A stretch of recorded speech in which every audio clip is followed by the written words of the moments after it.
مرحبا بكم متابعي صفحة MMA بالعربي في مقطع جديد، والذي سنتعرف من خلاله على رد البطل المغربي إسماعيل لزعر بعدما سخر منه الجميع عند دخول الحلبة، وذلك بسبب جسده المترهل. فلنتابع معا.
تابعتم استهزاء وسخرية المشاهدين عند دخول إسماعيل لم تهز ثقته بنفسه، بل العكس.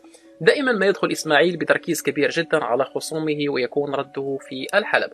يعد إسماعيل لزعر واحد من أقوى وأفضل المقاتلين المغاربة، وهناك عدة مقاتلين سخروا من جسده قبل النزال فلقنهم درسا في الحلبة. للمزيد من المقاطع المشابهة لا تنسوا بمتابعة صفحة MMA بالعربي والدخول لقسم الفيديوهات لمشاهدة المزيد، ولا تنسوا أيضا بمشاركة أصدقائكم هذا المقطع. إلى اللقاء.